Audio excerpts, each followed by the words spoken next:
With fewer than 5 minutes remaining, the final 5 students of Class Phaebos arrived in quick succession.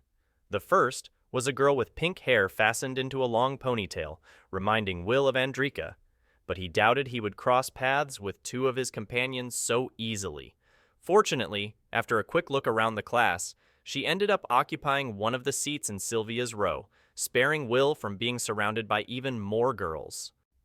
Arriving less than a minute after the pink-haired girl were the only 2 true Zoans in the class, a lethargic-looking Sianak with faded brown hair, pale brown eyes, large, fox-like ears, and a tail, and a sporty-looking girl with wheat-colored hair, droopy canine ears, and a tail reminiscent of a Shiba Inu.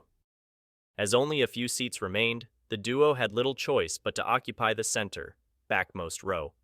This left the duo that arrived after them, a male elf with long, pale green hair, and a petite, ashen-haired girl with 2 sets of wings, even fewer options.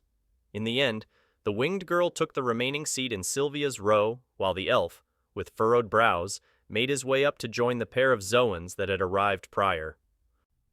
"Good. Everyone managed to arrive before the first bell?"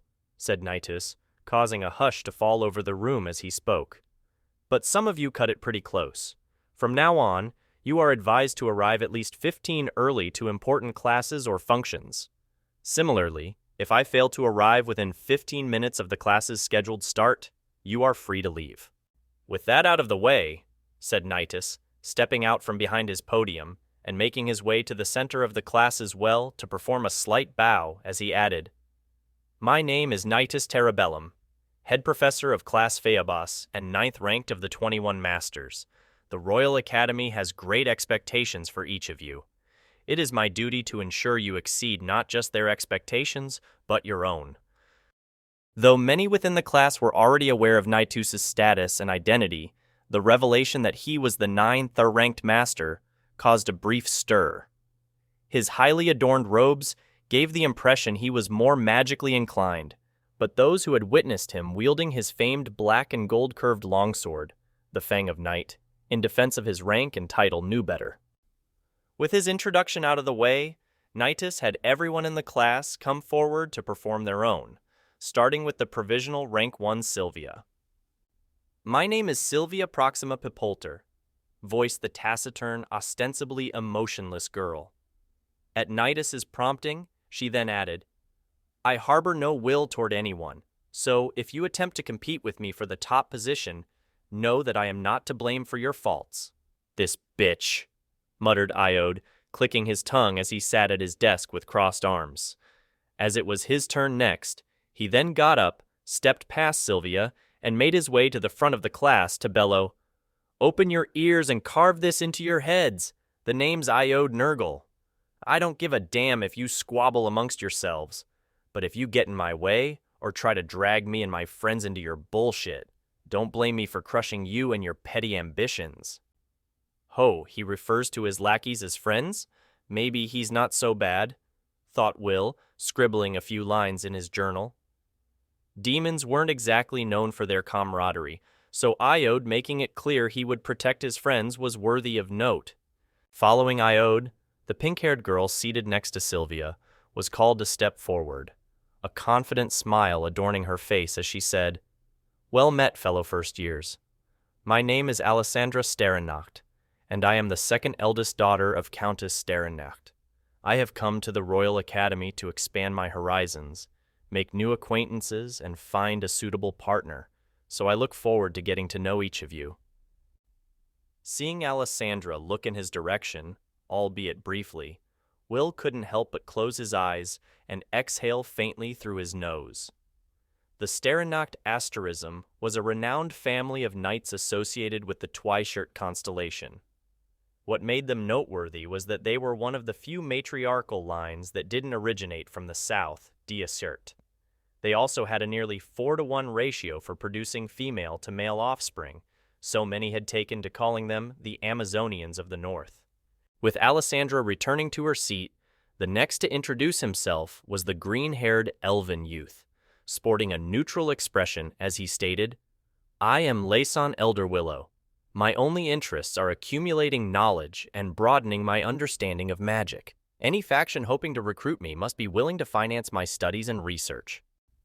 Finished with what he had to say, Laysan returned to his seat, followed by the red-haired leader of the six-person posse being called forward, his expression serious as he shouted, "My name is Andrew Incursius, Gamma Star of the Incursius Asterism, and this is a notice to all those who ranked higher than me in the practical exam. Don't get comfortable, because by the end of this semester, my allies and I will dominate all the top positions within the class."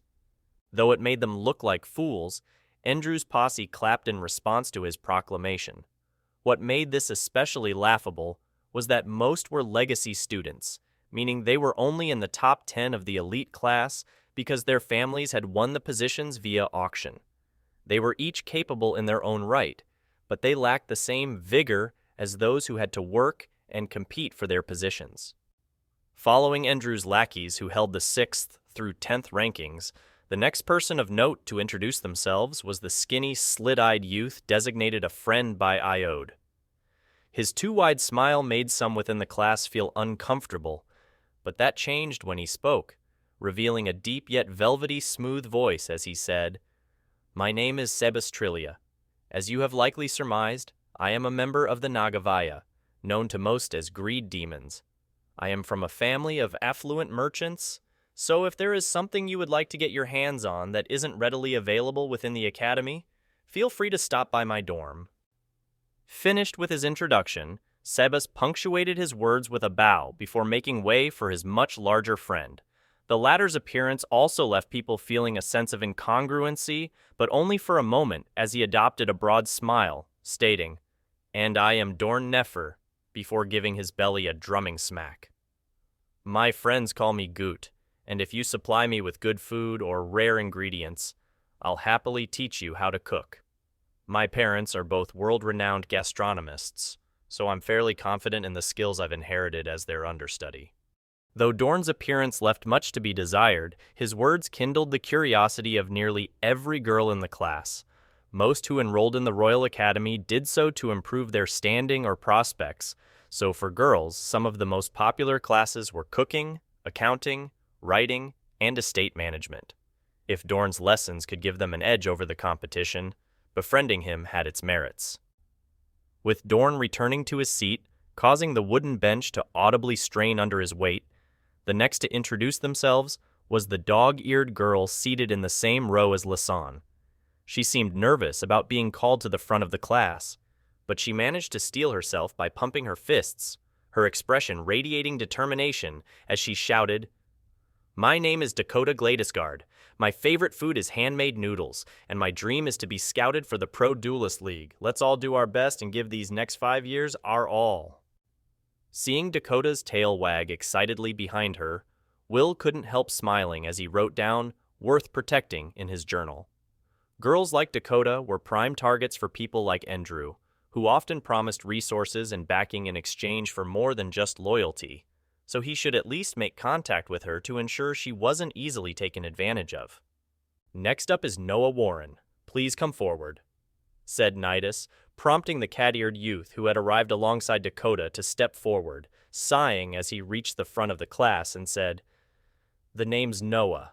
I don't like talking to people, so if you have to speak to me, be sure to take a shower and brush your teeth first." Finished with what he had to say, Noah ignored the looks of disdain he received from Andrew's group as he returned to his seat with his hands in his trouser pockets. Then, borrowing a page from Oda's book, he crossed his arms on his desk and put his head down. Following Noah, the ashen-haired girl with 4 wings made her way to the front of the class, her expression, disposition, and tone cool, almost icy, as she expressed, "I am Koro Fitheach of the Aviancy. Do not seek trouble with me, and I will not trouble you. Also." Extending her wings, too large and too small, Koro added, "For those unaware of Aviancy customs, it is a tremendous slight to touch our wings or pluck our feathers without permission, and if you discover any lying on the ground, do not pick them up and return them to me. It's best to simply ignore or dispose of them." Reinforcing Koro's words, Nidus stated, If you are found collecting Miss Koro's feathers or using them without her consent, you will be penalized accordingly." Nodding as if to say, "As they should be," Koro returned to her seat. The benches weren't designed with her unique physiology in mind, but as she was used to living among humans, she managed to sit without too much discomfort. "William Aladfar Oerthayer, please come forward," said Naitus, prompting a hush to fall over the class, all eyes following Will as he made his way to the front for his introduction. There were numerous rumors, both positive and negative, circulating about him, but this was the first time many in the class were seeing him directly. With the most pervasive rumors depicting him as a bad boy, Will decided to feed into them by walking with his hands in his pockets. Then, standing with his feet apart and chin raised slightly, he maintained his usual casual smile and stated, "The name's Will. By virtue of my circumstances, I'm in a position to sponsor or financially back just about any number of people. If you're interested, feel free to hit me up. I won't insure you a free ride, but I also won't force you to promise anything in exchange for my support. My only condition is that you work hard to achieve your goals and never yield to external pressure, especially from those who would use, abuse, or toss you aside the moment you no longer serve their interests." Placing his right hand over his heart, Will's smile broadened as he added, "Pride is not the privilege of the nobility. It is the right of all those capable of recognizing themselves as independent entities. Our forebears fought and died to guarantee us that right, so never allow anyone to strip it from you." To hammer home his point, Will punctuated his words with a slight bow, causing the frowns on the faces of Andrew's group to deepen, while nearly every other student conveyed surprise. He hadn't won them over outright, but his words left a much deeper and far more favorable impression than if he had boasted or used his family name to reinforce the sentiment that he was above them. Instead, he was simply Will, and if they were willing to work hard, he was their ally.